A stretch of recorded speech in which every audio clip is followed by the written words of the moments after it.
Welcome to another episode of the American Nightmare Podcast. This is episode 26, and it's Woohoo! recorded on May 28th, 2020.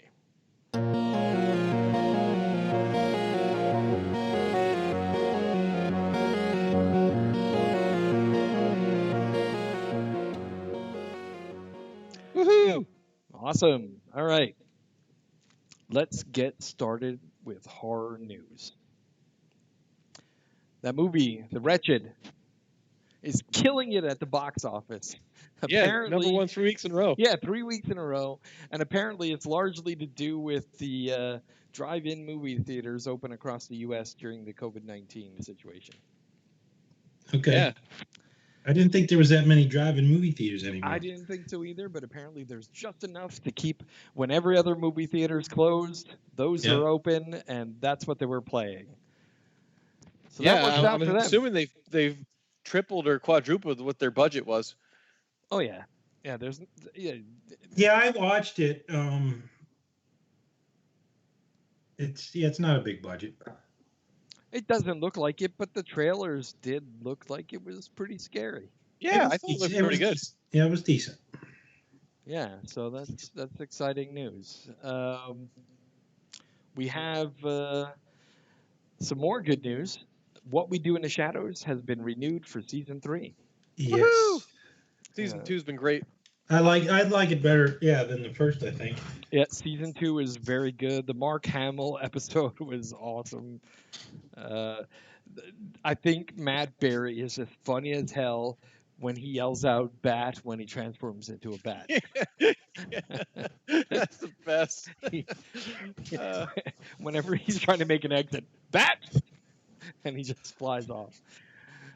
So good, so good. Love that show, and I hope it gets renewed for many more because I love the movie, and I'm very impressed by the cast of the TV show. I really like it. Same here. And the idea of the emotional vampire, energy vampire, And the energy draining. Carl Robinson. is fucking He's my great. favorite. Yeah, it's just great. When he got the promotion, that episode was fantastic too. Oh yeah. He's the best. Yeah. We also have some other good news here too. So, the founder and CEO of Blumhouse, Jason Blum, has confirmed that he will personally be producing the new Spawn movie. And he says he is going to give the fans of Spawn the movie they deserve. Nice. So that is exciting. As we know, Spawn is a comic book character, which is, I have 4 copies of issue number 1 because I remember. Is that Marvel? Is that Marvel? Nope, that was Image Comics. Okay. That were started by a bunch of people that left both DC and Marvel to form their own studio. Okay. And it was one of the first characters created independently by Todd McFarlane. And I remember doing my weekly run down to the Five and Dime in Jim Thorpe to buy my comic books with my friends. And I saw that first issue of Spawn, and I bought 3 copies right away because thumbing through it, I was like, dude, the artwork is amazing. The story looks amazing. And it turned out to be quite the comic book series because it's still going on today. I have the first 23 issues, original prints, in my comic book collection. Nice. I think I read like the first 12 or so. A guy who's my roommate when I was in the Army had them, and so out of boredom I started reading them and really enjoyed them. But he stopped buying them. No, actually, he left. He wasn't my roommate anymore, and then I never went and bought any myself. So I enjoyed those 12 though. Yeah, it's a great series. I like it a lot. Let's see what else we got here. So Eli Roth has signed up to produce the Borderlands movie. I don't know if you played the video game Borderlands at all. Have any of you played I it? have. No, I have not. It was a pretty decent game. The first game was pretty good, pretty unique. Mm-hmm. My son has played all the games after that, but I have not. I've only played the first one. But Eli Roth has signed up to produce Borderlands, and he has Kate Blanchett has officially signed on to that movie. So he's Is it going getting to a pretty be good cast for animation? this. I don't believe so. I believe it's going to be live action. Cool. Yeah, I'm kind of excited for it. Kate Blanchett. I don't know if you guys watched The Clock in the Walls. I have Ever see not. that movie? House Not with the yet. Clock in the Walls. The She was house, That's really the good Jack in house that. Black, with the right? clock on it. Yeah, Yeah. Jack Black. Yep. Very good You movie. said it was really good. I have it in my my list. Yeah, in my Same here. DVR. Yeah. Um, I'm last not a month. huge Eli Roth. I mean, like I like Hostel, obviously. Well, Green Inferno was fucking insane. Did you guys watch that? I watched that one. That was decent. I have not yeah. seen that one. That was insane. Like Eli Roth. Think about it, because Eli Roth did that. He did a couple of the. I think he did some. Piranha. Yeah, he did Piranha, and he also That did was a some good movie. writing on one of the Hostel 3. Yeah, and I think he did Cabin Fever too. Yep. Yeah, he did Cabin was one of his. Fever. Yep. Yeah, he's done some good ones. I like him. Yeah, he's great. He's a great horror producer. He also has written. He wrote Green Inferno. So I think he directed some stuff too, right? Yeah. yeah, he's really good, really good. So I'm excited about that. I'm kind of I'm hoping they make it kind of graphic. I don't know. We'll see how it turns out. Last month we talked about Hulu's Into the Dark, the new one, Good Boy. A lot more information has surfaced about that. So it's about a killer help dog. So that looks pretty good. I haven't. Is that out already? I don't know if that one's out already. I'm not sure. No, I don't think so. I remember seeing what the most recent one was, and I don't think it was that. Okay. Drawing a blank It off the looks top of like my head. this one is coming out soon, because I see an advertisement for it on Hulu. June 12th. June 12th, Into the Dark, Good Boy, which stars Steve Guttenberg, Ali Wong, and Judy Greer, is going to be on Hulu. The first of all, Into the Dark series is pretty good, so I think this will be good. I don't know if you guys have had a chance to watch the movie Upgrade. That's on No, my queue too. I That's remember what seeing the Netflix. trailer for it. I believe it's on HBO this month. HBO. Yeah. Watch it if you get a chance. It's pretty entertaining. I liked it. Okay. But Is it more sci-fi than horror? Or? it's a mix of both. I mean, I think this way, very graphic horror sci-fi. Let's put it that way. It's been out a while, right? Yeah, it came out 2 years ago. Yeah. Year and a half ago. And it just made it to HBO. So yeah, I didn't watch it when it came out. I put it on my queue because I was gonna. Yeah, I did too. I was gonna get it at Redbox, but I never did. But now I watched it on HBO, and it's entertaining. It's good. Okay. Blumhouse is going to be developing a sequel, but in the form of a TV series. Huh. Yeah. For like Netflix or It Hulu or hasn't been announced yet. No, okay. They basically have picked up developing more of these movies. I think it says it was 2018 the movie came out. And they recently had an interview I saw on Dead. What's that website? Deadhookers.com? No. 3 Hookers and an 8 Ball. That's a good one too. Deadline. Deadline had an article about it. So I'm kind of, they're going to make this for television. I don't know what and as a series. It doesn't say where they're going to release it. They're talking about a company called UCP, Blumhouse Television, UCP, and NBC Universal. So does NBC have some sort of streaming service? Probably. Everybody does these days. Yeah, so it looks like they're going to be producing it for there. Son of a. Yeah. Just another one you got to buy then. Yeah, and one of those things, when they do into a TV series adaptation, it's kind of hit or miss. Sometimes it turns out good, and depends on the budget, really, right? especially when you're talking, gory, graphic, sci-fi, like upgrade. Every time I hear the word upgrade, I think of the movie Idiocracy Oh my god. with a double D for a double dose of his pimp's love. Too good. Upgrade. Sorry. I hate to say it, but there's going to be a lot of video game horror news this month because, there hasn't been a lot of production going on with the COVID-19 stuff. So I Yeah. got a couple stories here that refer to video games. So Predator Hunting Grounds. I don't know if you guys have played the Predator Hunting Grounds multiplayer game. No. They are adding Arnold Schwarzenegger, and he will be voicing his character in the Oh, game. sweet. That's awesome. Awesome. Come on, Yeah. do it. If it bleeds, we can kill it. Kill me, do it, kill me now. So I'm very much looking forward to that. It's a fun multiplayer game, but to see Arnold in it voicing his own character is going to be awesome. Glenn Mazzara, we all know him as a showrunner for Walking Dead for multiple seasons. Mhm. He was the showrunner for the scrapped Dark Tower TV series. He's recently been on multiple news outlets talking about that scrapped project.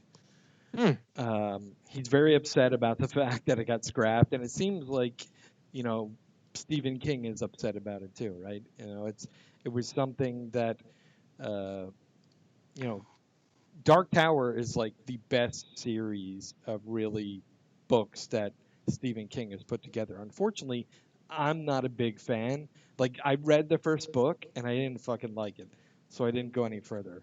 Everybody tells me, especially my sister, you know, read the second book, you'll get Mhm. hooked. And I just never got around to it. But I was excited for the series, and now that it got trash canned, I think he's hoping someone else will pick it up because they have the whole series written. Huh. I think we talked about this 2 months ago, right? We talked about it got scrapped. I think it was Amazon or somebody was doing it. What's that? The Dark Oh, the Dark Tower Tower. series. Yeah, you did. Yeah, I do remember you talking about it last episode. Yeah. So hopefully he'll get someone to pick it up. It might be nice. Shudder is sticking their foot into horror comedy. I don't know if you've seen the trailers for it, but there's a new original horror comedy coming out of Shudder called Yummy, No, I haven't seen that. and it is a zombie horror comedy. Nice. Yeah. I'm kind of excited for that. I know originally a few months ago, back in the Christmas time, we talked about going to see Anna and the Apocalypse. Mm-hmm. I don't know if you guys had a chance to watch that. My daughter I and I did. did watch It was it. And good. it was I liked fucking it. brilliant. It was brilliant. Yeah, I it was loved really good. And I'm hoping this is something like that. It doesn't have to be a musical, but at least if it's funny. Yeah, it was like a Basically, cross between like Glee and Walking Dead. yeah. It was really good. I liked it. I like. But there's a great poster advertisement for this, and it says "Yummy," and there's a bloody handprint, and it says "Facelifts, comma, boob jobs, and zombies." So Nice. yeah, I actually just watched the first episode of a zombie horror. It's a British zombie horror. I found it on Hulu. It's called Zomboat. Zomboat. Yeah. So the way the first episode ended was they got on this boat that travels down river so they can stay off the land. And these zombies are like it's like these two females. It was actually pretty good. I'll probably watch another episode. But I guess it's called Zomboat because the end of the first episode they leave town on this boat. Kind of reminds me of a Shaun of the Dead ish. It's got that kind of feel to it because it's British and the one girl's pretty cute. All right, we're gonna have to check it out. Zomboat. Zomboat. More horror video game news. So there's a series of video games out there. I don't know if you've. It's been around for quite some time, probably a couple of years. Dead by Daylight. Yeah. Yeah, I do remember that one. Yeah, so they keep adding more and more stuff to that. So Silent Hill's Pyramid Head is going to be joining Dead by Daylight. Oh wow. Yeah. Nice. So I think this is like the 4th year of them updating this online game. Apparently, it's pretty popular amongst online gamers that like to do this kind of stuff. I haven't played this game since it first came out. And when I saw this story, I did a little look up, and I'm impressed by all the characters that they've added over the years. So, might have to Yep. check it out. Yeah, I know of the game. I've never played it myself. Yeah, I think when I stopped playing, it was shortly after they added Michael Myers, and I think that might have been 2 years ago. But they added Michael Myers. They added Leatherface from Texas Chainsaw Massacre. They add Ghostface from Scream. They added who was the other one that they added? Shit. But they The mom from Who's Watching Oliver? they should. They should. But they're That'd adding be Pyramid fun. Head, which is going to be pretty cool. Some talk has been of the Zack Snyder cut of Justice League, Yeah, I seen that. which I think is going to be just as much garbage as the original Justice That's what I'm League. like. Why is everyone excited about this? Like, And that's the thing that more I put up on better could it be? Facebook. I'm like, you do realize that there is a possibility that this is going to be just as shitty. And my stupid weather app, my weather app that insults me all the time, the one day I open it up and it says, you humans do realize that the possibility of the Zack Snyder Justice League cut is going to be just as shitty as the first one. And I believe that. But the one thing that everyone's talking about is Darkseid does appear in this Justice League cut. Which, who gives a shit? You know, the whole New Gods thing was great, but, you know, I don't know. I'm not a big fan of DC. And Zack Snyder is just fucking depressing.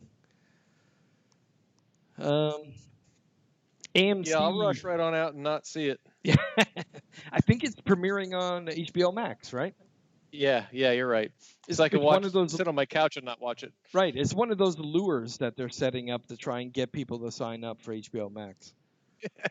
Yeah, next thing they're gonna tell us that you can get the sequel, the remake of Pet Sematary for free too if you sign up. Well, you know what they advertised? You know what they advertised today that I was like, oh, that's nice. All 3 seasons of Rick and Morty are available on HBO Max. Oh, okay. They're on Hulu too, I think, aren't they? Yes, they are. All right, Way to go, HBO Max. Yeah, AMC Nosferatu Season 2. They released a trailer and it's Christmas themed, so I guess that means it's coming out in December. No, the first season was Christmas too. Oh, all right. It's part of the story. I never watched the first season. Craig, you said it was pretty good, right? Yeah, it was watchable. It wasn't like wow, but I mean, like I said, just something horror to watch on TV. So yeah, I watched it. Yeah, the trailers made it look pretty good, but it's not quite that good. Well, that's the thing it's okay. That's the thing is the trailers to me didn't sell it. Really? Yeah, it didn't sell it for me. But yeah, no, there's a reason. It's like, yeah, I mean, there's a place called Christmas Land, and then that makes sense. Gotcha. The vampire takes everybody back to Christmas, like the kids. He sort of lures the kids in that way, and yeah, it's like I said. I don't know that I'll watch season 2, but well, something I didn't know until I started reading the article was that this whole Nosferatu is based on a book by Joe Hill. Yeah. Oh, really? It's one of his first books that he wrote. That guy's like doing everything. Dude, he's cranking them out like his dad. Maybe they got like a competition going to see who can get the most of their writings turned into movies and shit. Fuck, and the thing is, they're writing shit together too. Like In the Tall Grass was written by both of them together. Yeah, that was good. I liked really it. good. It still has shitty reviews on Rotten Tomatoes, but I still like it. I liked it. I thought it was different. The Last of Us, that comes out in like 2 weeks, right? Yep. Part 2. Yep. The Last of Us Part 2, which people have been waiting for quite some time, the follow-up to an excellent game. Yeah. And I can only imagine that this is going to be just as good. I sort of think, because I think that video game was out before Stranger Things, but I think they sort of ripped off that creature, didn't they? I think a little bit. Yeah. Yeah. Well, the guys from Stranger Things did get sued by a couple different people for allegedly stealing their ideas. Yeah, but I mean, I said the creatures in Stranger. I was like, boy, that looks like the Last of Us. Oh yeah. And I think I'm almost certain that Last of Us, the first video game, was out way before Stranger Things. Yep. Some topical news here. So, with the coronavirus, Tom Savini and some of his fellow special effects artists are now selling Jason Voorhees-style personal protective equipment masks. So you can get your mask. It's the bottom half of the mask is a hard plastic hockey mask styled after Jason Voorhees with replaceable filters inside of it.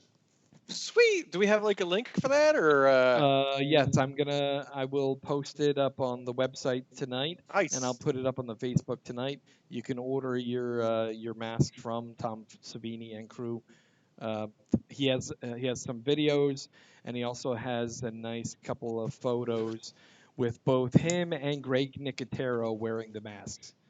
Nice. Yeah. I figure we're going to be wearing masks for quite some time, so might as well get some cool ones. Yeah, it's funny. My daughter got a notification today. She's going to start work next week, and her employer will be providing her with a mask fresh out of the box every day she shows up for work. Oh, sweet. Yes. Yeah, we get them at work too, like for free. Yeah. I'm talking about like for personal use. I want to have some like if I want to go to the store or whatever. Well, this is the one you want. Yeah, I get tired of wearing the same old jock strap all the time. You want the Jason Voorhees one. This looks fantastic. Definitely. A little more news here. Universal Monsters. We talked about this last month and the month previously, how horribly Universal has fucked up their monster legacy by cranking out shitty movies repeatedly, one after another, where they finally have broken that chain with The Invisible Man, if you ask me. Yeah, definitely. This is a good movie. Yeah, definitely. There is now a completed draft for a new movie called Universal Monsters Dark Army. What? Yes. So this is where they're going to just say, you know what? We screwed up the Mummy. We screwed up Dr. Jekyll, Mr. Hyde. We're just going to go jump headfirst into the pool of the Dark Army. And that's going to like have them all in the same movie? That is correct. You will have Frankenstein, the Bride of Frankenstein, the Wolfman, the zombie, the Dracula, the Mummy, and Dr. Jekyll and Mr. Hyde all in one movie. Huh. Now I'm not going to know any of their backstories. They've introduced them in their own solo films.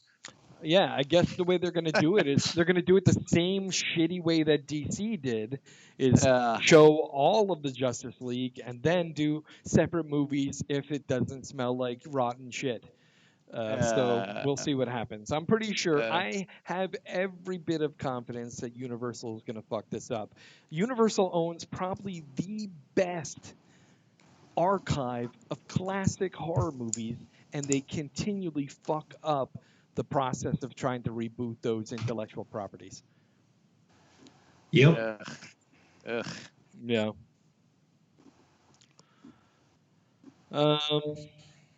Wow, I'll tell you, I'm getting sold more and more on Shudder. There are so many things coming out of Shudder that are special, unique, and just look amazing that I'm gonna very shortly have no choice but to just go and subscribe.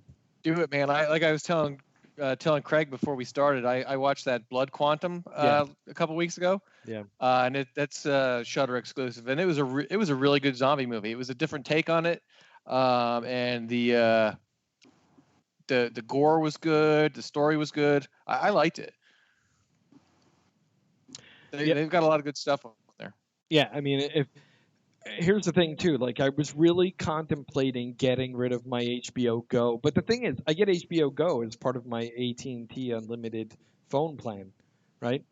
Hmm. Uh, I'm hoping that they offer HBO Max as part of that before the end of the year. Because I was just looking at Bloody Disgusting has a great article showing 120 horror movies that are currently streaming on HBO Max, from the entire Aliens franchise down to like the entire Conjuring franchise, including Annabelle, Annabelle Comes Home, Conjuring, Mhm. Conjuring 2. Like, there's 120 horror movies streaming on there right now. Wow. Wow, nice. They have the entire Nightmare on Elm Street series up to Nightmare on Elm Street 6. They have Pet Cemetery, the original. They have the 1978 version of Piranha. Nice. Yes. They have Rodan. Come on, man. You can't say no to Rodan. They got Son of Godzilla. They got Teeth. Teeth was a great movie. Oh God. Yeah, it was. They have Us. They have let me see what Wishmaster. Come on, Wishmaster was a great '80s movie too. That was a good 80s movie. The Witches of Eastwick. Fucking love that movie. That's Stein. Jack Nicholson and Cher, right? Yep. That was good. They got The Nun. They got The Others. Little Shop of Horrors, 1986. Come on. Also a great movie. Yeah. 100. They're remaking that, I think, right? Yeah, they are. 120 plus horror movies. Hostel Part 2, The House on Haunted Hill, I Was a Teenage Zombie. This is they got these classic movies here too. So Mhm. if you have HBO Max, you've got yourself quite a list of horror movies there to watch. Okay, so you guys have anything you want to talk about, or we cut right to the top five? I got two things. Go for it. I think we posted it on the Facebook page, and we talked about it last time. American Horror Story season 10. Yes. It was supposed to come out at some point this year, but because of the coronavirus, it is not. Yeah. But they teased a theme, I think, in a Instagram post a couple days ago. It looks like it's going to be like a beach / ocean type horror, which I'll give it a shot. You know. Yeah, I'll tell you, I didn't like the last series. No, it started off good though. It's like the first couple episodes, and then it just branched off in all kinds of weird shit. Yeah. And every season's like that. Well, the first few were good, but every other season they do that. It starts off really good, and then they just get like so wacky with stuff. It's like, what? Yeah. It like goes off in a different direction, and it's like just weird. I really am beginning to feel that series has jumped the shark. Well, and that brings me to the second point. The other thing that I shared this week was the fact that they're splitting off into like another spin-off series, and it's going to be like, I think, like weekly mini stories. I'm like, well, why don't you just like concentrate on writing one good like season-long story and skip that other nonsense? Exactly. What the fuck? Yeah. So that was that, and the other thing was I saw a couple days ago that the creator of Marianne has signed on with Lionsgate for a movie called Cobweb. Yeah, I saw that. I didn't see the movie, but I saw the news about it. Yeah, I don't think it's even in production yet. I think especially with what's going on now. That's exciting, right? Well, yeah, because I mean that Marianne was probably one of the better horrors on Netflix that we've seen in a while. Yeah. Is this going to be foreign language or U.S. or American? I don't know. He was French, right? I'm not sure. Well, if it's Lionsgate, it's got to be. Well, Lionsgate still does foreign productions, right? Did they? Okay. Yeah, I'm not sure. I don't think it's said, but I'll give it a shot. I mean, Marianne was fucking insane. Creepy as hell. Yeah. I loved it. Yeah. So that was all I had. Just those two extra things. Well, that's something to look forward to at least. Yeah, very good. All right. We're going to do the top 5. This month we're doing Chris, Sal, Craig. And the top 5 for this month is top 5 horror movie remakes. There are so many horror movie remakes, and there's a lot of them that were stinkers and a lot that were very good. So I'm interested to hear what everybody has. So we'll start with Chris. Yeah, you're right. Like when I first brought this up, the only thing that was running through my mind was all the shitty ones that I've seen. I'm like, man, did I pick a bad topic? I mean, like, there's a lot of shitty remakes out there. But then I thought about it. I was like, no, there's a lot of really good ones too. So I'll start with mine. My number 5 is The Hills Have Eyes.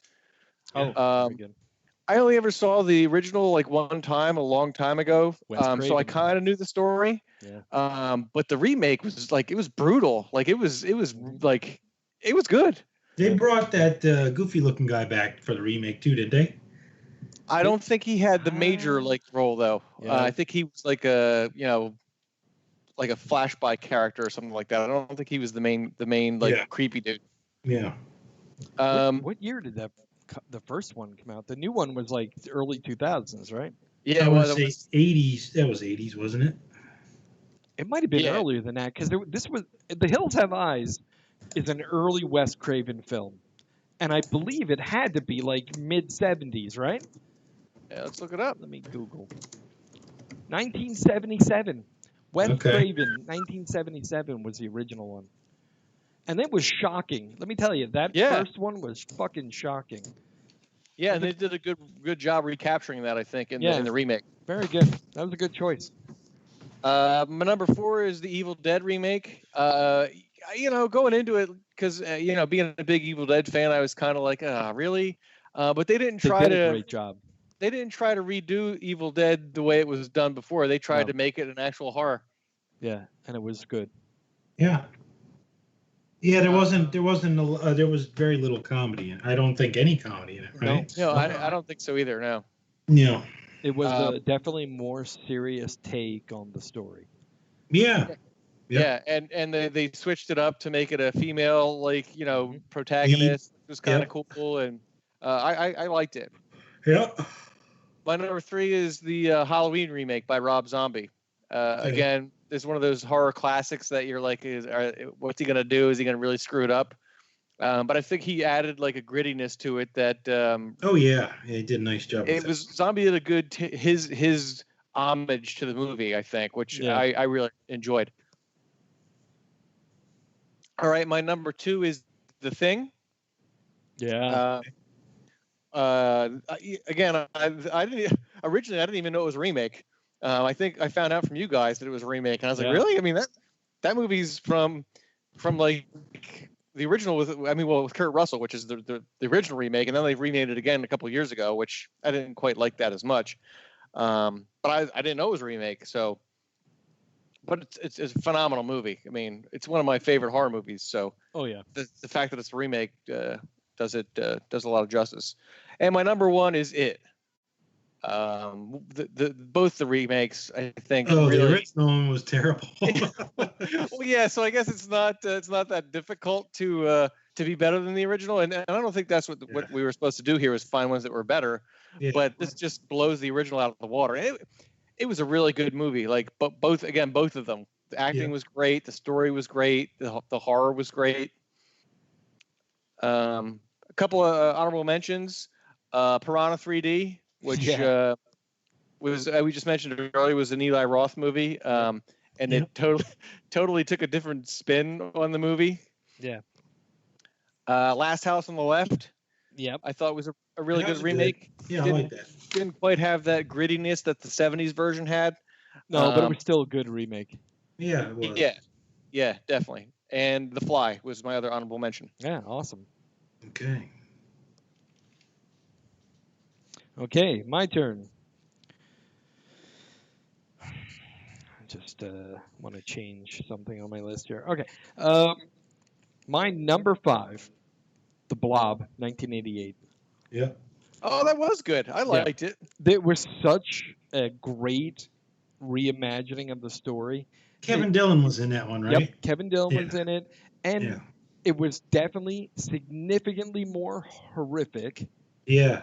They followed, there's a lot of scenes in it that are literally cut for cut, shot for shot. The kills are really good in that movie. Yeah, the kills are great, But the thing that impressed me the most is the way when they remade it, they largely did shot for shot, angle for angle remakes of a lot of the scenes.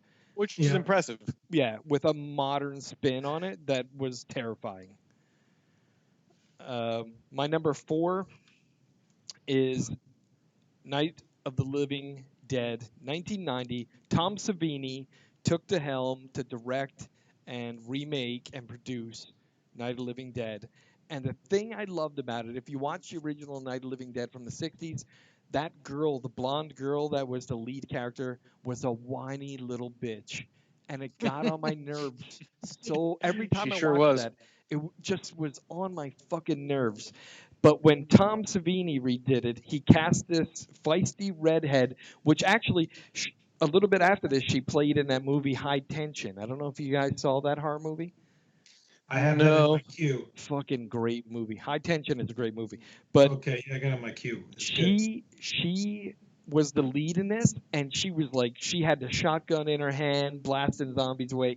He did a great reimagining of the story, and gave it a better ending, I think, than the original. But he did pay homage to the original by really doing a lot of, again, cut for cut, scene for scene remake of the original movie with a modern twist on it that was just done very well. My number 3 is The Thing, 1982. And as we've said a couple times before, this is a remake of The Thing from Outer Space back in 1951. If you are listening to this podcast and you have not seen The Thing from Another World back in 1951, is a great black and white movie, right? And it was great. It was one of those movies that where they had dialogue of people, talking over each other for the first time in those early 1950s films, and it was awesome. I loved it. But this remake put a modern spin on it that, as a child, terrified me. And The Thing, 1982, fantastic. It still makes me feel uneasy when I watch it. Oh yeah, and it's really the soundtrack, right? That Yeah. noise in the background that just really kind of it's disturbing. It's a disturbing movie, and it's good. Yeah, like that scene where they go to draw their blood, Yeah. and you know who it is, but I Yeah. still sit there like all on the edge of my seat, like oh geez, like Yeah, great movie. yeah. My number 4 is, I'm sorry, my number 2 is It. Nice. Great remake. This was one that I was kind of fighting myself with because the original was a made-for-TV miniseries. Yeah. Really True. wasn't a movie, but I figured, you know what, the remake was just amazing. And then my number 1 um, is Evil Dead 2013, Okay. Nice. because I think their take on it as a serious horror movie, um, and the thing I like the most of it is really the original movie. You really understand why are these young people going to a cabin in the middle of the woods, Hmm. nowhere. What's their Yeah. motivation? You know, at least in this one, they kind of said, look, they're trying to help somebody cold turkey some drugs. Yeah. They got an addiction problem. They're trying to take them somewhere, make them cold turkey, try and break them of their habits. So they take them to an isolated place in the woods, say they're going to spend the weekend there and help her go through her DTs. Uh, and it just made for a scenario where Yeah. this shit could happen, right? Yeah. Definitely.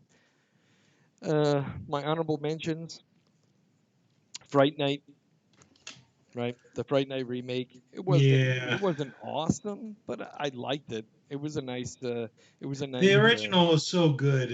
Oh yeah, It's tough to beat. yeah. That's that's It definitely wasn't better than the first, but when it comes to remakes, this was pretty high up there on the list of remakes, so I had to put it in my honorable mention. Again, Dawn of the Dead. Tom Savini took his hand at remaking that. That was great. Last House on the Left, 2009. Chris, just like you, I threw that in my list of honorable mentions because that was really good. And I've also added The Fly because The The Fly was a great example of David Cronenberg's special effects techniques Yeah. that have been often duplicated and poorly imitated. Yeah. Rick and Morty did it pretty good. Yeah, they did. They did. Because they understand the greatness that is David Cronenberg. Nice. Good list. Yep.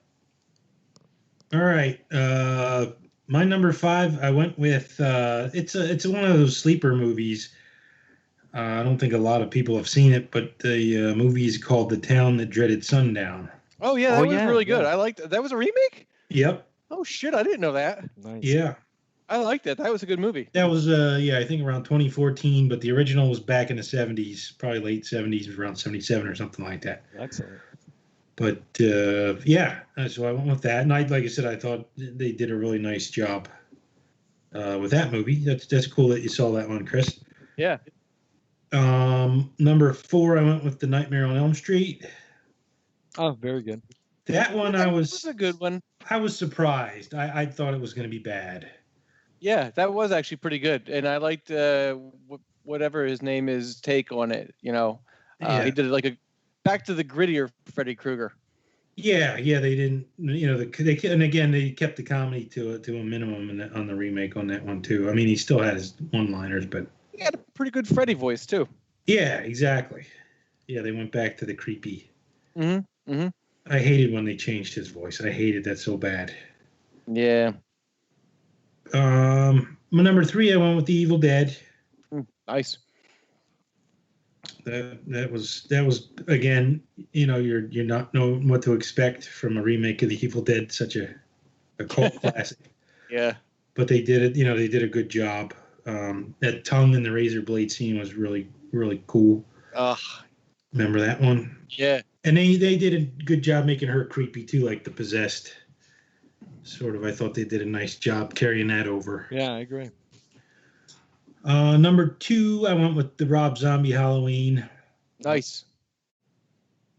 Yeah, again, you just don't know what to expect, and I think he did a nice job. Yeah, I think At he the did. time period, soundtrack was cool. Mm-hmm. I Got to like see how a they little did Moon Zombie. a little more backstory too, which I liked. Because you didn't really know much about Michael Myers. Yeah. Yeah. I mean, he came pretty fucked up home. Yeah, you see him as all the originals. You see him as a little boy and then an adult, nothing in between. What happened between then and now. But Do you he sort feel? of, I thought he. Go ahead. Do you feel that was an attempt by Rob Zombie to humanize the villain? Oh, think definitely. so. Oh, Yeah. absolutely. Because you felt bad for him. Yeah, Yeah, definitely. definitely. I did. I felt did. bad for him. And even Yeah. like, Danny Trejo was Yeah. his buddy, and then all of Yeah. a sudden he just like went off the deep end and went totally dark. Yeah, you realize it didn't matter if you were his buddy or not. Yeah. Number 1, probably surprised you, but I went with Psycho. Oh yeah. I liked the remake. I Anthony. didn't. You didn't? No. They sort of followed the original story, and Anthony. Which one? Which remake? The Anthony Perkins one. The one, Okay. Yeah. So yeah, it went from the black and white to the colored, right? Yeah. Yep. Not the Vince Vaughn version. Yeah, I thought you meant. No. I thought you meant the Vince Yeah, no. The one, Anthony Perkins one. Okay. I didn't think Vince Vaughn was terrible. Oh, it's fucking. Yeah. Yes, yeah, I didn't like it. Garbage. It was garbage. Yeah. No, the one I thought with it was garbage. Anthony Perkins. When, like I said, it was the exact same story, and they just sort of colorized it. You know what I mean? They held to the story pretty good with that one. Vince Vaughn sort of was not. I mean, it was sort of the same story, but it wasn't. Honorable mentions. I had the Blob. The girl that was in the Blob remake was pretty hot too. Yep. I can't remember her name, but she was in a couple of those like early '90s movies, and I think she was in that Scent of a Woman with Al Pacino. Yeah. She was cute. If you guys haven't watched it, there is a great documentary about the original Psycho shower scene. It's actually, I think it's up on Hulu or Netflix. It's on one of those. I watched it about 6 months ago. Came out in Yeah. 2017. It's called 78/52, Hitchcock's shower scene. And it's basically, I think it's like 50, what is it, 58, 78 scenes, 52 cuts. I'm sorry, Wow. 78 shots, 52 cuts that changed cinema forever. Holy Wow. smokes. It is an amazing documentary. It features Guillermo del Toro, Peter Bogdanovich, Danny Elfman, Hmm. Elijah Interesting. Woods, Oz Perks, Jamie Lee Curtis is in it, Wow. talking about her mother and how her mother talked about those scenes. Just an amazing documentary, just about those 78 shots and those rapid 52 cuts that they made to the film to make that scene happen, and how absolutely shocking and amazing it was for audiences back in that Yeah. time. I Yeah. mean, this is the first movie that made murder in a film graphic and okay. Yeah. Yeah, you never think about that when you watch some of those old movies and how they were breaking ground with some of that stuff. Yeah. And the thing is, like, when that came out, there were protests. They were trying to ban it from theaters. Like, Ah, and you do look they at it talk about that nowadays too? and you're like, that's nothing. That's nothing. Do they talk about that in the thing? Yeah, it's a great documentary. It's about 2 hours long. Just discussing that, what is it, like a 5 minute sequence in the beginning of the movie. The first Yeah. 20 minutes of the movie, they kill off the Yeah. A-list actor that I have appears to in the watch that. film. It sounds interesting. Yeah, just amazing. Yeah, and that's like the first time I saw that movie. Now, you knew about the scene already, but Right. I didn't realize it would happen that fast either Yeah. in the movie. Yeah. Yeah. Yeah. Right. Yep. Fantastic. All right. Excellent list, guys. Excellent. And Yeah. again, we're overlapping with our thoughts and what we find entertaining. That's great. But we also had some different ones, which Absolutely. was nice. Absolutely. All right, this month's movie, Color Out of Space. Wow. I've been trying to get you guys to watch it for some time. Yeah. And Craig chose it for this month. yeah, It which was is Craig's great. choice. That's great. Let's give it a little bit of background here. So this movie is based on a short story by H.P. Lovecraft called The Color Out of Space. H.P. Lovecraft, prolific short story writer, created a whole universe around psychological horror, right? If you've read any H.P. Lovecraft stories, you'll see that his favorite way to torment the reader is a descent into madness.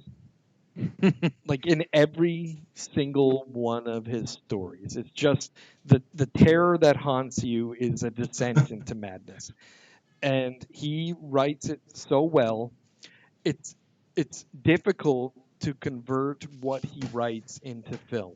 Yeah. Yeah, I can imagine. I can imagine that. And it's been attempted so many times.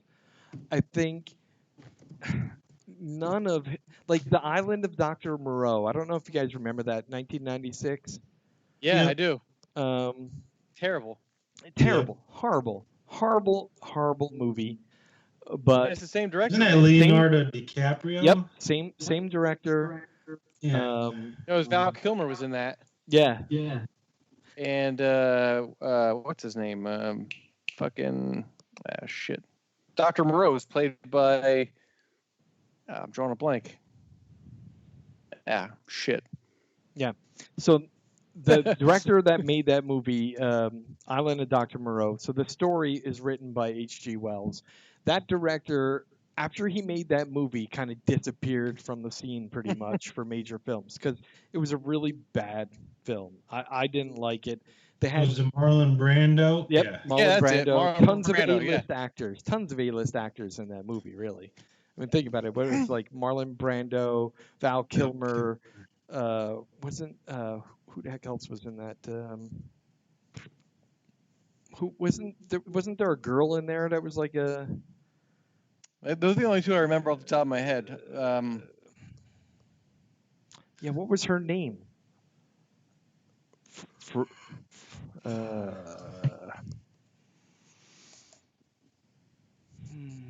all right, well, forget that. My brain is in a brain fart. But anyway, so he directed that movie. He was gone from the scene for a long time, but he's Veruza been. Bulk. That's There her you name. go. There you go. And Ron Perlman was in it too. That's correct. Ron Perlman was in it too. That's right.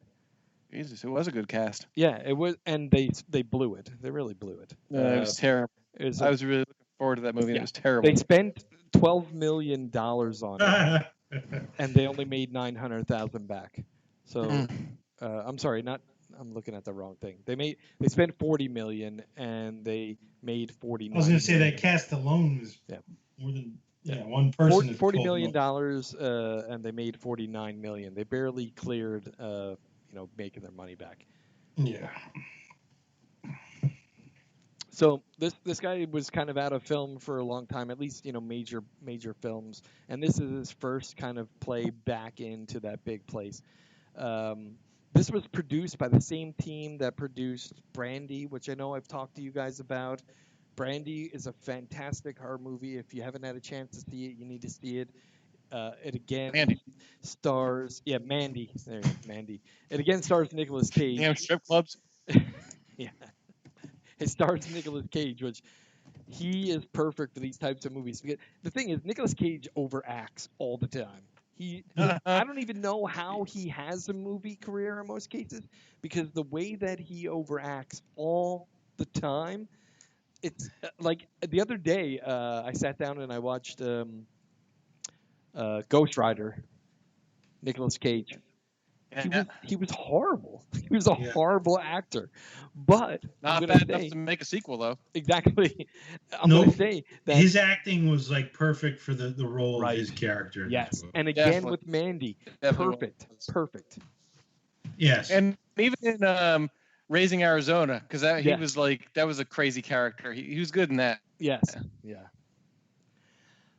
So this movie, H.P. Lovecraft short story, is difficult to create because in the book it's just a color, an indescribable color. And I think what they did here in making it that kind of like hyper fluorescent pink, pinkish purple, was perfect. I thought it was great. I thought what they did there to kind of visualize it was great. And Tommy Chong's role in there was fucking great too. It was. And the girl who played the daughter, I thought she was pretty good. She was a pretty good actress. Yeah. Was she in anything else? I don't know, but I did recognize the mom from Nip Tuck. That's correct. Yes. Nip Tuck, Yep. But I didn't recognize the daughter, but I thought she was pretty good. Like I liked her acting. So kind of in my review, I'm going to say that I thought the execution of this, like the conversion from book to movie, they had to take a lot of liberties because there's a lot of stuff that it's impossible to adapt that book to a movie or that story to a movie. But I think the execution was flawless. I loved it. I don't know anything in the book, but I thought it was a great movie. The movie was pretty good. Yeah, it was definitely a trippy cosmic horror movie. Yeah, it was. And I think they executed that and conveyed that element of it perfectly. There were scenes of it that were very campy, almost like a trauma movie. Yeah, right. But it still was good. Like the alpaca scene. Yeah. The alpacas. Yeah, but it was practical effects. It was practical effects. It was pretty cool. And they were good practical effects, I thought. Yeah. The second act seemed paced a little slow. I would say that. Yeah, I would agree there. But they made up for it in the third act. The third act was just fucking. Wow. Yeah, it was intense. Yeah, all I could say is like when I left, I saw this in the theater and I was under the influence of life enhancing chemistry. Chemicals. I would call it life enhancing chemistry. There you go. And let me just say that I think I lost touch with reality for a good 15 minutes. Kind of like you did in the movie. Yeah. Like when that movie ended, my friend and I, we both were under the influence of life-altering chemistry, and we sat in the empty movie theater in our seats for probably 10 minutes because I was like, "What the fuck just happened? Oh my god!" So yeah, the story, you want to tell the story a little bit? It's like a family that moves out to the country to sort of escape, I think. Yeah, I think The they hustle and bustle of the city, right? yeah. So were they from Boston? I think was the way that they played it. Yeah. So they It's like some kind of day trader or something. yeah. So they moved out of Boston and moved into the fictional county of Dunwich, where they then had a home that apparently was previously owned by the main character's father. Yes. Yeah, it was a nice house. Yeah. I liked it. And they had a significant amount of property. Yep. And in the short story, it's told from the perspective of the story changes multiple times in the short story. It starts out as a first person story being told by the hydrologist who came to check the water table at the lake or the water table at this property because they want to create a dam to provide water for the greater New England area. So the hydrologist that came to check the water table, it was being told from his point of view at the beginning of the book. Okay. About a quarter of the way through that story, it switches to a third person view of the events that happened on that farm.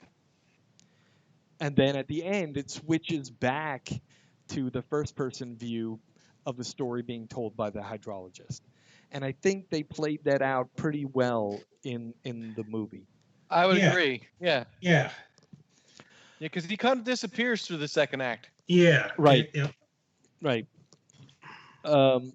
So the story is that the hydrologist comes to this farm. They're checking the water table because the mayor of the Dunwich wants to create this dam to provide water for the greater New England area, and she's got some very large contracts that will help raise tax money and whatnot for the county. So they want to build this dam. And they're trying to convince the farmer who owns the property, which is played by Nicolas Cage, to sell the property to the county so that it can be used to create that dam. And during that process, a meteor comes out of space and lands in the farmer's backyard next to their drinking water well. Right? And this is where H.P. Lovecraft is great with his stories because all of his stories have to do with creatures from outer space or entities from outer space that have an ancient knowledge, an ancient power that has the ability to get into your brain and reveal itself, its true identity, which makes you insane. And what they did in this movie is they've changed that up a little bit and created a tainting of the water that's in the well. And they consistently kind of hint at that with this like little rainbow effect on the ice cubes. Or almost like when you see gasoline or oil. Right, like a little oil slick on top of the glass of drinking water, right? Which was brilliant. It was just brilliant by itself there, right? And the daughter sort of practices witchcraft, I would say. She's like a Wiccan. Right. She's like Necronomicon. Yep. She's got, of course, the H.P. Lovecraft version of the Necronomicon on her book, on her bed in the one scene. So there's a lot of callbacks to all of H.P. Lovecraft's works. Of course, Necronomicon is probably one of his most famous. Call of Cthulhu, which was on the bookshelf in her bedroom. So that's pretty awesome. And of course, she does a spell out of the Necronomicon and carves symbols into her skin of the ancient ones, which are the gods of the universe that were thought up by H.P. Lovecraft. So there was like a protection spell, right? Right. So in this movie, you see this meteor when it comes down to Earth, more or less as it crashes. There's a scene that shows like everybody going into like a seizure. Mm-hmm. The son kind of they show him kind of drooling, kind of semi-conscious at his computer. The Yeah, and son, their ears are like buzzing too, yep, right? They're yep. like, The daughter is like she's suddenly being bothered by something. The youngest son is like sitting on the floor in his room staring out the window. The parents are in the middle of like a intimate moment, and you see this light flash by and this noise, and then the kid like fucking screams at the top of his lungs, and everyone freaks out. Yeah. But that is the meteor coming to Earth, and the meteor, as they insinuate, uh, contains some alien life form of some sorts on it. Meteor shit. yeah, Yeah. uh, so that was really the beginning of the story, and then the movie kind of follows the idea of what happens since this thing lands on their farm and begins to mess with the minds of the occupants of that farm yeah, through the water that they're drinking and cooking with, and that's the thing that they kind of focus on for that whole part of the story is they're having dinner, they're doing dishes, the mom's cooking, everybody's drinking water, they're having ice cubes with their wine, ice cubes with their liquor. Everybody's getting tainted by this yeah. new alien Taint. being, yeah, that has tainted their water supply. Yeah, Um, I like too. Then you like each time they show outside the vegetation that's sprouting from where the meteor hit right. keeps like creeping further and further out from there, and it was pretty cool. Like the colors of the vegetation was that like pink and purple Yep. kind of color, Yep. and Like a like wild it color. was kind of neat. Like at first because they don't even really like acknowledge it; it's just there, and like Well, until then until the eventually, moment where the farmer's like, "Did you plant these?" yeah, right. And he's like, no, and then every like 15 minutes or so, just further and further like engrossed by that Right. stuff. That was pretty cool. And then you find those moments where, a lot like, say, the poltergeist, where the little kid is outside, kind of staring at the well, Whistling. and you hear that noise in the Yeah, background, yeah. like that buzzing noise, which in the theater and surround sound was, first of all, because I was out of my mind, but that like really was like freaking me the hell out, because some of those noises were like they felt like they were behind me. It was just that was just great, because then you're like, well, what the fuck is the kid looking at? And then Yeah. and then when the hydrologist comes back to the property, the kid is standing there staring at the well, and he goes, "What are you doing? You okay?" He's, "Now I'm playing with my friends." Yeah, Yeah. his friend. I'm like, "Holy GA comes back to tell the family that the water's tainted, not to drink it. yeah, yeah. By then it's too late. Yeah, yeah. The daughter starts having like indigestion problems. The mom like goes into like some sort of trance and cuts Yeah. two of her fingertips off. Uh, it really, and the thing is, it just slowly, the whole like second act is like building this tension, Nicolas building. Cage is losing his mind. Yeah, like He smells something bad, right? Is he the one who yeah, The smells whole like? movie, yeah, the whole Yeah. movie. It's No like one else something had like smells. that smell thing, but he did. yeah. Yeah, Well, he had the issue with smell. The son was hearing things. The daughter had stomach issues, and the older son, like the daughter was kind of making fun of him, saying he was smoking too much. But he's like, no, man, time is slowing Yeah. down. He got lost in the yard. Yeah, he's like, time is slowing down. but I mean, he was like probably the most sane, even though he smoked. Yeah, yeah, But he really never lost his mind. You know what I mean? He sort of was coherent what was going Yeah. on. yeah. Or they because they had those. What were the animals they had? The alpacas, Alpacas. Yeah. yeah, and they had a dog. With the alpacas, when the son was like, "Oh, you're supposed to Ugh. feed them and put them away," he goes, "I did," but they were in the Yeah. yard. Oh yeah, like a whole day would go by, like in 5 minutes of the movie, like a Yeah. whole like 8 hours, 9 hours would just go by like in his flash, you know. Right, right. Like they would just Animals come are- out of this trance, and it was like nighttime already, you know. Yeah. It's crazy. And they take the father takes the mother off to the emergency room, and now you're finding that there's interference with radio signals near the farm. every time someone tries to call the cell phones, like the daughter calls the dad or the dad calls the daughter, you just hear like scrambled voices.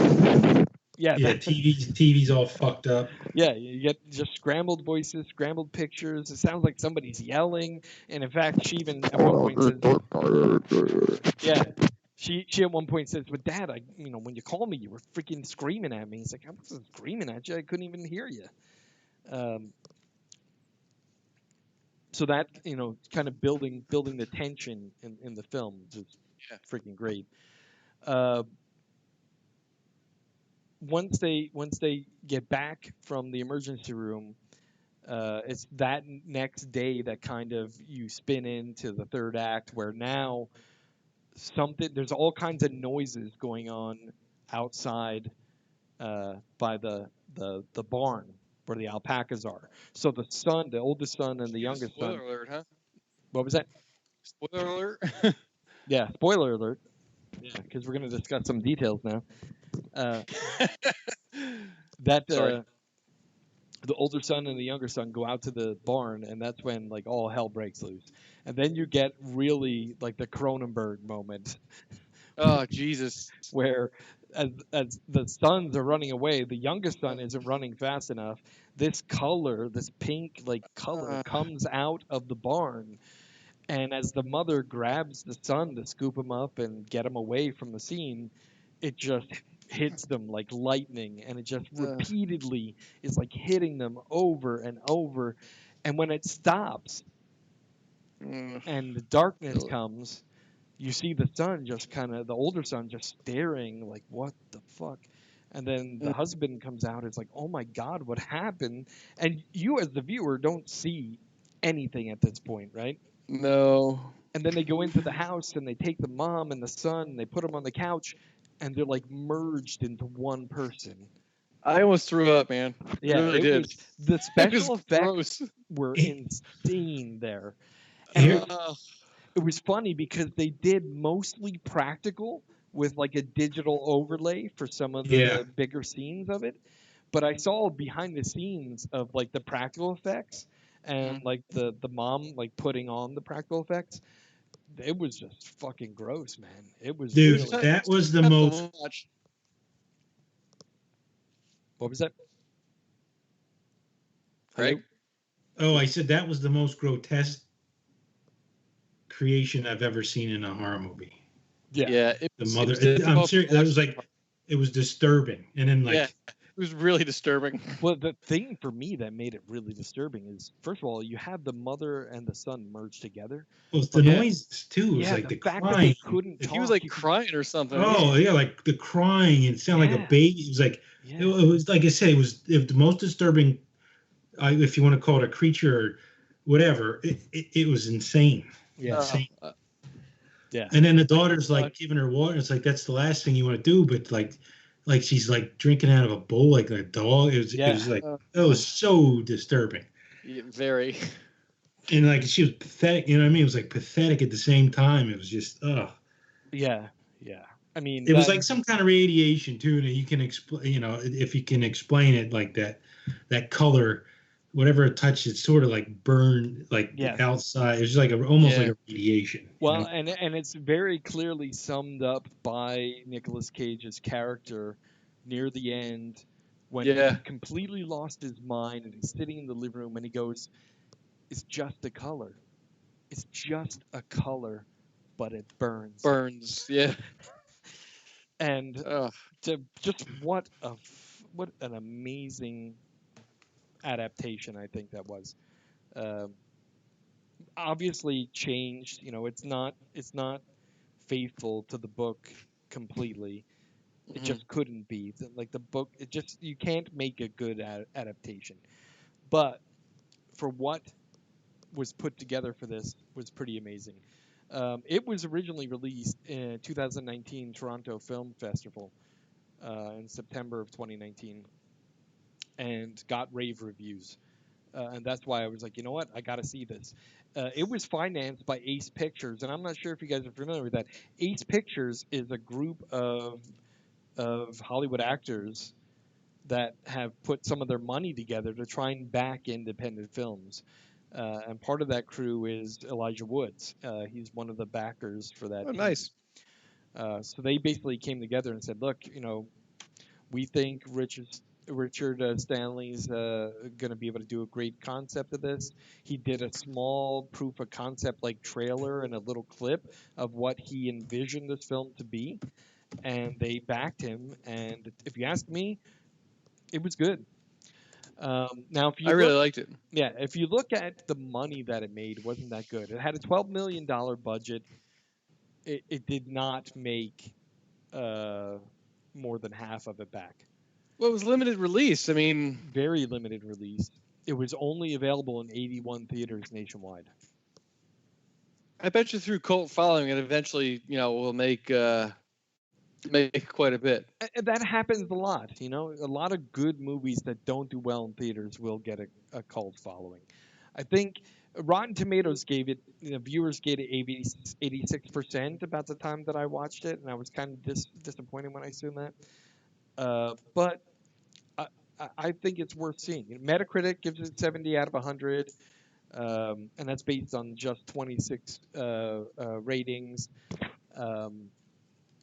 Let me just see. I'm gonna see if because when I last watched this movie, it didn't make very much money.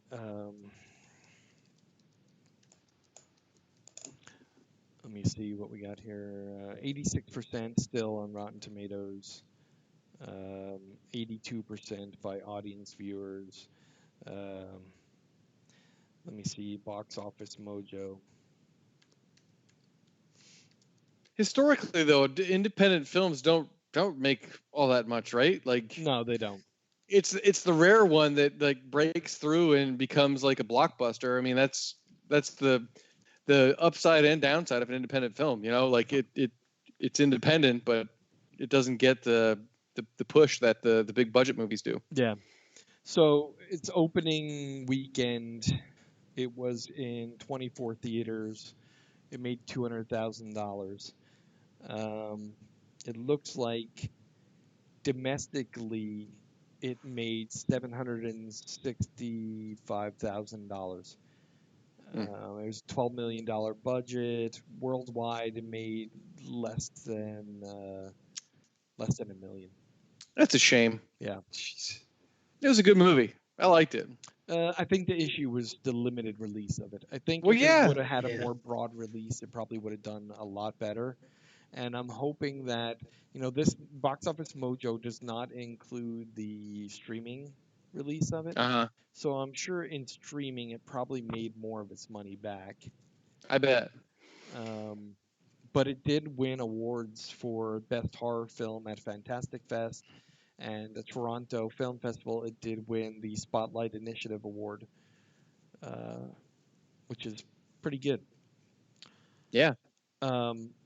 My thing is, if you like reading H.P. Lovecraft, you'll like this movie. I think it's faithful to that psychological horror that H.P. Lovecraft was known for.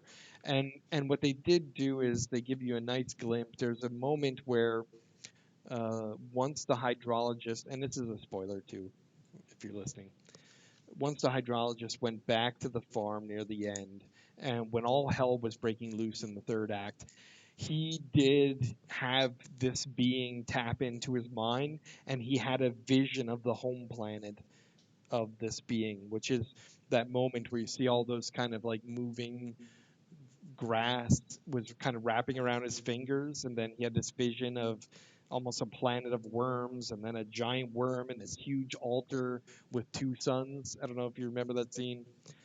That is a vision of the aliens' home planet. Yeah. And then at the end, when all hell broke loose, whatever the special effects they did with the film to make everything fucking blur and stuff, that was that. Let me just say that was super trippy when I was in the theater, man. Yeah, I thought it was great. So, I'm gonna say, in my view, I'm gonna give this like a 3.5 out of 5. Yeah, that's what I would give it too. Yeah, I agree. All right. So we'll give it an American Horror Story rating 3.5 out of 5. Definitely worth watching. I believe this is going to become a cult classic. It's gonna be like Toxic Avenger.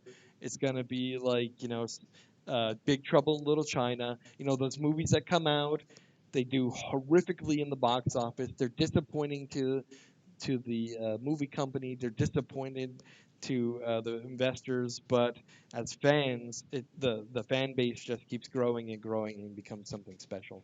And I think this is one of those movies. I'm disappointed in its overall amount of money that it made because Richard Staley had this idea that he already wrote the script for the Dunwich Horror. And he was Really? hoping that he'd make enough money off of this to get the Dunwich Horror also backed by the same company. And so far, I've seen no news that indicates that that is what's going to happen. Mm. Mm. Maybe you should do a Kickstarter or like GoFundMe. He should, because look how well Terrifier 2 did with that. They Yeah, right. tripled their budget on a Kickstarter. That's how many people liked it. And Yeah, I believe this one could probably pull the same thing. yeah. Even like again, even though it didn't do that well in the theater, there's we probably should with the online downloads and whatnot. Right. I would say it's probably got I liked it, and again, it wasn't something that I would have sought out to watch, but I'm glad I watched it. Yeah. Yeah. So, and if you're into H.P. Lovecraft, look, some of the great themes that come in H.P. Lovecraft horror stories is like religion, forbidden knowledge, insanity, guilt, fate. You know, these types of things, just freaking amazing. And you know that there is currently, I believe, I think it's been announced, and we might have talked about it in last month's podcast. Um, you know that, of course, there's a new series that's going to be, I think it's on HBO, called Lovecraft Country. Oh yeah. Um, I forget who is going to Lovecraft.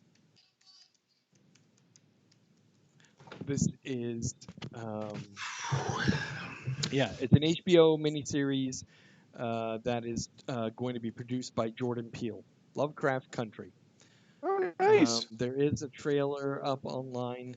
We'll probably talk about this in next month's podcast because it looks really, really interesting. Um, but yeah, so there's that. Awesome. So whose turn to choose a movie next time? It is your turn. Sweet. I've got two that I'm deciding on. Both are comedy horrors. All right. I'll Yeah, roll shoot the us dice text. and what's that? Shoot a text. I will. I will. Yeah, let's figure it out. Let's talk about the top five. Also, before we close things up here, I just want to say thank you again to all of our listeners. We really have been, I, I can't say enough about how happy I am with the number of people that download our podcast now. It just keeps growing, and it makes me very happy. So if you're listening to this podcast and you know people that like horror movies, and you think this will be of interest to them, please send them the link to this podcast. Send them our website link. We are averaging about 22 downloads a day throughout the month of May, which is pretty amazing. Wow. Yeah, that is great. Thanks, everyone. Yeah. Yep. And Cute. again, if you want to suggest anything, uh, Please do. please do. We have an email. We have feedback at the-american-nightmare.com. You can check us out on Facebook. There's links to our main page from Facebook. And in the podcast itself, if you have a good podcast app, there's links to all the things we talk about, including our website links in there, and a feedback link. So if you have an idea for something that you would like to hear us review, You can send that to the feedback, or you could even suggest a top 5 list, because we are going to run out of ideas of our own for top 5.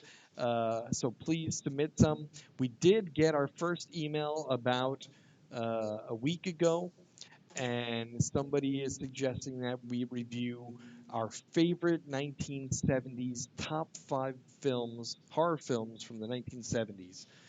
So Oh, that's something Let's that do it. we Yeah, let's definitely do it. will include. Maybe we'll do it next month.